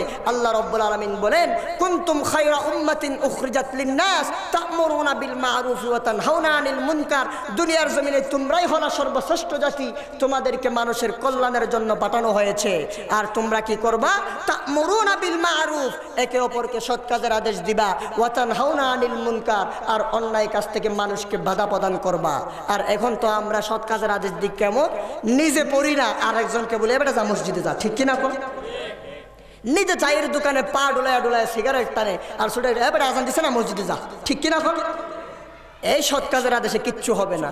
আগে আপনাকে মসজিদে যাইতে হবে, তারপর আদর করে ডাকতে হবে, বাবা এটা তোমার যৌবন কাল, এটা ইবাদতে কাটানোর কাল, আসো আমার সাথে মসজিদে আসো। আর অনেক যুবক তো আছে, যখনই বলবেন হুজুর প্যান্ট খারাপ, আছে না? যখনই বলবেন ভাই আসেন মসজিদে যান, হুজুর প্যান্ট খারাপ, একটু সমস্যা। সবসময় যদি তোমার প্যান্টই খারাপ থাকে, তাহলে তুমি তো সবসময় নাপাকি থাকো, ঠিক কিনা কো? অপবিত্রতা আল্লাহ পছন্দ করেন না, পবিত্রতা অবলম্বন করো। সুতরাং নামাজ নিয়ে অজুহাত নয়, নামাজ আদায় করো সেইভাবে যেভাবে আল্লাহর রাসূল আদায় করেছেন। আল্লাহ পাক আমাদেরকে তৌফিক দান করুক, সকলে বলুন আমিন। আর সৎ কাজে একে অপরকে সহযোগিতা করতে হবে। আপনারা যদি একে অপরকে সহযোগিতা না করেন, করবে কারা? আল্লাহ পাক রব্বুল আলামিন বলেছেন, তোমরা সৎ কাজে একে অপরকে সহযোগিতা করো, সৎ কাজে প্রতিযোগিতা করো, আর অসৎ কাজে একে অপরকে নিষেধ করো। এমনকি যদি একজন তোমার ভাই অসৎ কাজে যায়, তাহলে তুমি তার পেছন দিক দিয়ে টাইনা নিয়ে আসো। জোরে কোন সুবহানাল্লাহ। এটা আল্লাহ পাক আপনাদেরকে আদেশ দিয়েছেন।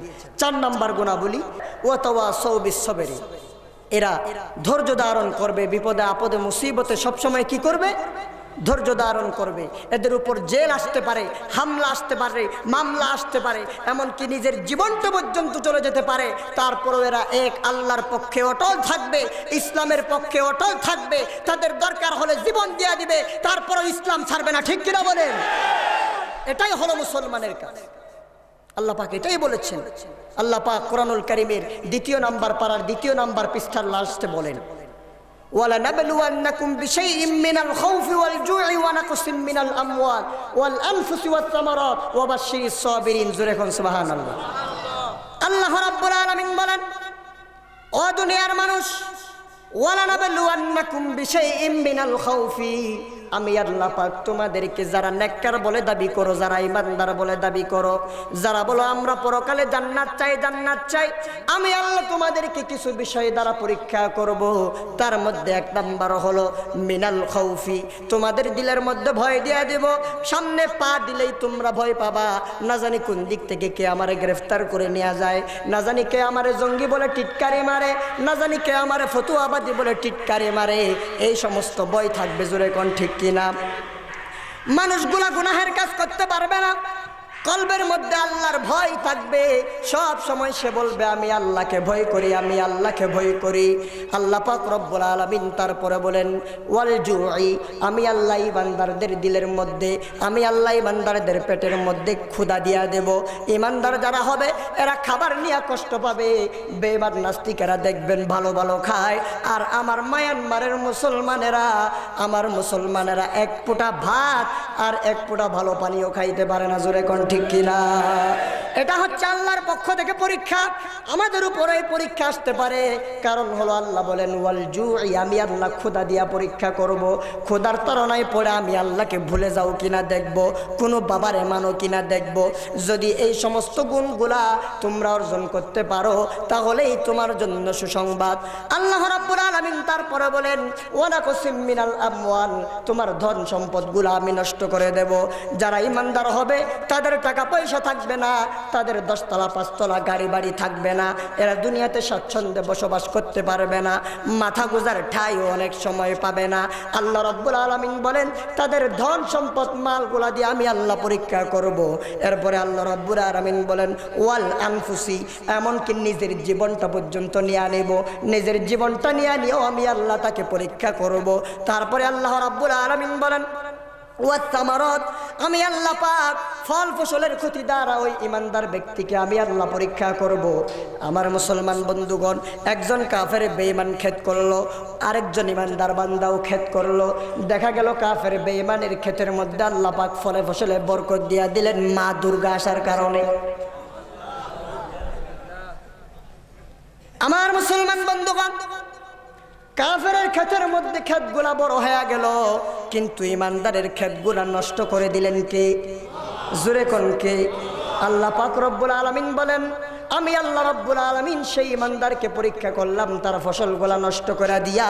এই যদি ধৈর্য ধারণ করে থাকতে পারে নবী আমার, ওয়াবাশশিরিস সাবিরিন, ধৈর্য ধারণকারীদেরকে আপনি জান্নাতের সুসংবাদ দিয়া দেন। জোরে কোন সুবহানাল্লাহ।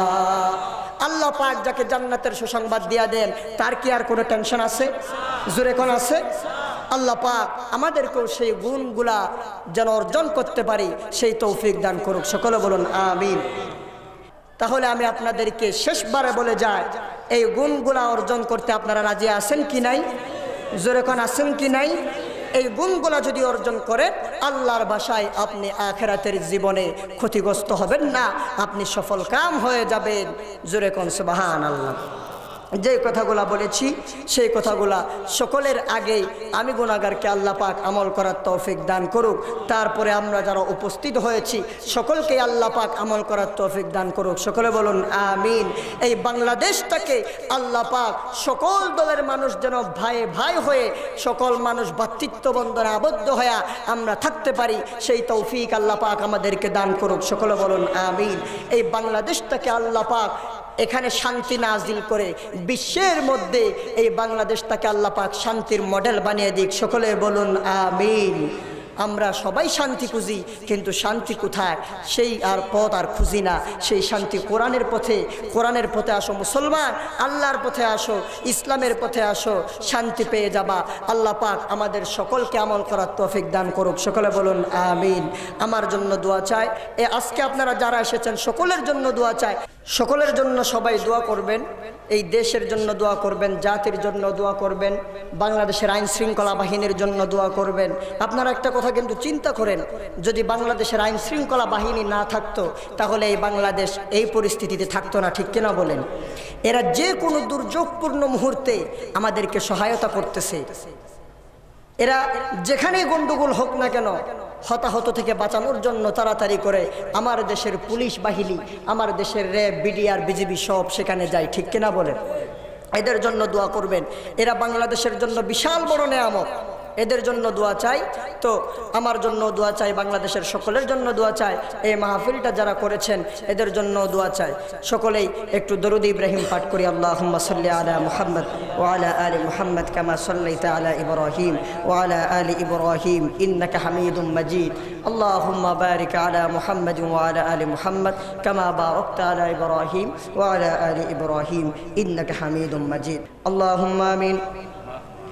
ربنا ظلمنا أنفسنا وإن لم تغفر لنا وترحمنا لنكونن من الخاسرين ربنا تقبل منا إنك أنت السميع العليم وتب علينا يا مولانا إنك أنت التواب الرحيم اللهم اغفر لنا ولوالدينا رب ارحمهما كما ربياني صغيرا رب ارحمهما كما ربياني صغيرا ربنا لا تزغ قلوبنا بعد إذ هديتنا وهب لنا من لدنك رحمة إنك أنت الوهاب আয় আল্লাহ পাক রব্বুল আলামিন গভীর রাত আয় আল্লাহ চট্টগ্রামের খুলশিয়াবাসিক এলাকায় কোরআন প্রেমিক আল্লাহ প্রেমিক রসুল প্রেমিক জনতাকে নিয়ে আল্লাহ আয় আল্লাহ কোরআনের মাহফিল শেষ করে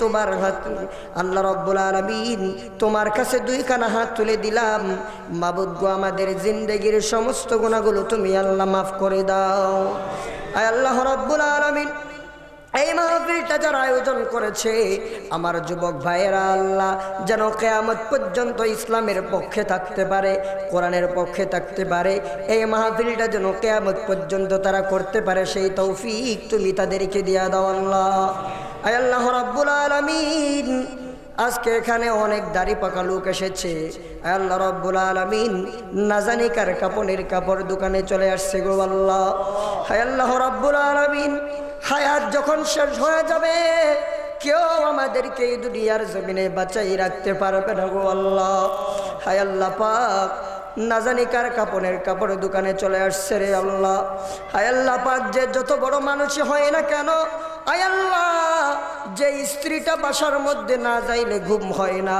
হায় আল্লাহ যে মা বাসার মধ্যে না যাওয়া পর্যন্ত অপেক্ষা করে সেই মাও আমার পর হয়ে যাবে সেই স্ত্রী সন্তান সন্ততি সকলে আমাকে ছেড়ে দিবে যেই রাত্রিবেলা একটি রাত না গেলে পাঁচটা না থাকলে স্ত্রীর ঘুম হয় না সেই স্ত্রীও বলে দিবে তাকে কবরে নিয়ে যাও আয় আল্লাহ রাব্বুল আলামিন দুনিয়ার মায়া ছেড়ে আমাদের সকলকে চলে যেতে হবে আল্লাহ যখন মরব মরার সময় আল্লাহ যেন ঈমানটা নিয়ে কালিমা পড়ে পড়ে মরতে পারি সেই তৌফিক দেয়া দাও আয় আল্লাহ রাব্বুল আলামিন এই দুইটা হাত যখন তুলে রাখি দুনিয়ার জমিনে দুইজন মানুষের কথা বড় মনে পড়ে যায় রে হায় আল্লাহ আমার জনম দুঃখিনী মা আমার জন্য কত না কষ্ট করেছেন আমার বাবা আমার জন্য কত না কষ্ট করেছেন মাবুদ গো যাদের জনম দুঃখিনী মা দুনিয়ার জীবন থেকে দুনিয়ার জিন্দেগি থেকে আল্লাহ বিদায় নিয়ে কবর জগতে চলে গেছে গো আল্লাহ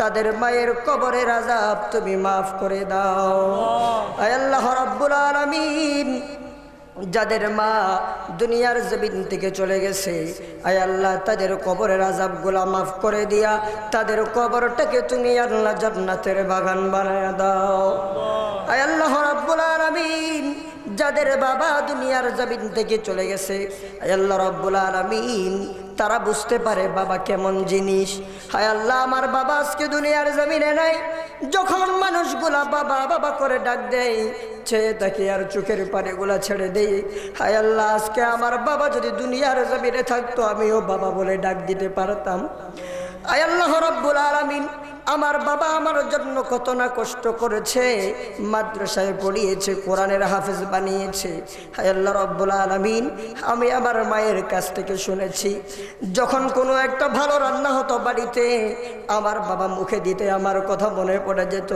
আগে আমার জন্য হাফসখানায় আমার বাবা নিয়ে যেত তারপর আমার বাবা খাইতো মাবুদ গো সেই বাবা আজকে দুনিয়ার জমিনে নাই আমার বাবার জিন্দেগির গুনাহগুলো মাফ করে দিয়া আমার বাবার কবরটাকে তুমি আল্লাহ জান্নাতের বাগান বানায়া দাও আয় আল্লাহ রাব্বুল আলামিন আমরা যারা কোরআনের কথা বলি মাবুদ গো কোরআনের সঠিক কথা যেন বলতে পারি সেই তৌফিক তুমি আমাদেরকে দিয়া দাও আয় আল্লাহ রাব্বুল আলামিন বাংলাদেশের সকল আইন শৃঙ্খলা বাহিনী এখন যেমন দৃঢ় অবস্থানে আছে আয় আল্লাহ কিয়ামত পর্যন্ত যেন ইসলামের জন্য কোরআনের জন্য এই রকম দৃঢ় অবস্থানে থাকতে পারে সেই তৌফিক তুমি তাদেরকে দিয়া দাও আয় আল্লাহ রাব্বুল আলামিন আজকে যেই যুবকরা কোরআনের জন্য মাহফিল করেছে, আয় আল্লাহ তোমাকে ভালোবেসে নবীকে ভালোবেসে মাহফিল করেছে, আয় আল্লাহ পাক রব্বুল আলামিন তুমি আজকের এই মাহফিলের প্রত্যেকটা যুবককে তুমি আল্লাহ কবুল করে নাও।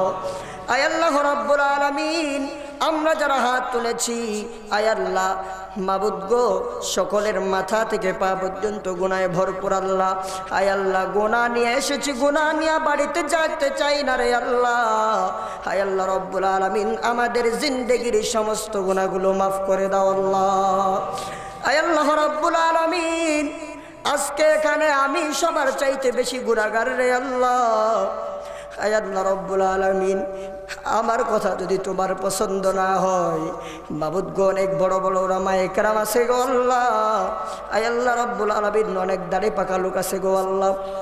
আয় আল্লাহ রব্বুল আলামিন অনেক মুরব্বী, অনেক আল্লাহর ওয়ালা, অনেক আল্লাহ আলেমে দিন হাত তুলেছে, তাদের হাতের উসিলায় হলো আমাদের সকলের জিন্দেগির গুনাহ মাফ করে দাও আল্লাহ। আয় আল্লাহ রব্বুল আলামিন খাস করে দোয়া করে মাবুদ গো, যার উসিলা দিয়া দোয়া না করলে দোয়া কবুল হয় না। রাহমাতুল লিল আলামিন শাফিউল মুজনিবিন বিশ্বনবী মুহাম্মদুর রাসূলুল্লাহ সাল্লাল্লাহু আলাইহি ওয়াসাল্লামের উসিলায় আমাদের দোয়াকে কবুল আর মঞ্জুর করে নাও। আয় আল্লাহ রাব্বুল আলামিন এই এলাকায় যত মাহবুদ আছে এরা সহ আয় আল্লাহ তামাম পৃথিবীর সমস্ত মাহবুদ গোলারে তুমি আল্লাহ মা খাতিজার উত্তরসূরি বানায়া দাও। আয় আল্লাহ পাক তাদেরকে পর্দানেশীন বানায়া দাও। আয় আল্লাহ আমাদের যুবকদেরকে কোরআনের পাগল বানায়া দাও। আমার দেশের যুবকদেরকে ইসলামের জন্য কবুল আর মঞ্জুর করে নাও।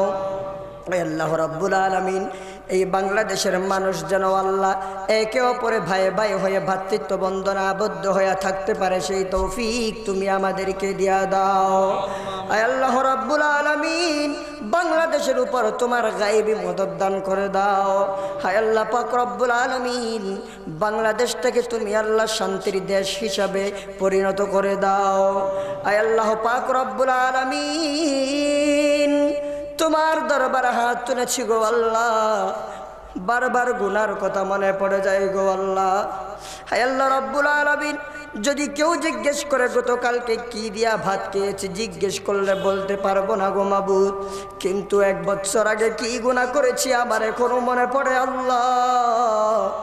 আয় আল্লাহ তুমি বলেছ যদি কোনো ইনসান, কোনো আল্লাহর বান্দা নিজে যদি নিজের উপর জুলুম করে, নিজের নফসকে জুলুম করতে করতে শেষ করে দেয়, তারপরও লা তাকানাতু মির রাহমাতিল্লাহ, তুমি আল্লাহর রহমত থেকে নিরাশ হইতে বারণ করেছো। হায় আল্লাহ তোমার রহমতের দিকে তাকিয়ে আজকে 2খানা হাত তোমার দিকে তুলে দিলাম গো আল্লাহ। হায় আল্লাহ আমাদের চোখের পানির বিনিময়ে হলো আমাদের সমস্ত গুনাহগুলো মাফ করে দাও রে আল্লাহ। আয় আল্লাহ রাব্বুল আলামিন কোরআনের কথা বলতেছি গো আল্লাহ, রাস্তাঘাটে বিপদ আপদ বলা মুসিবত থেকে আমাদেরকে হেফাজত করো আল্লাহ।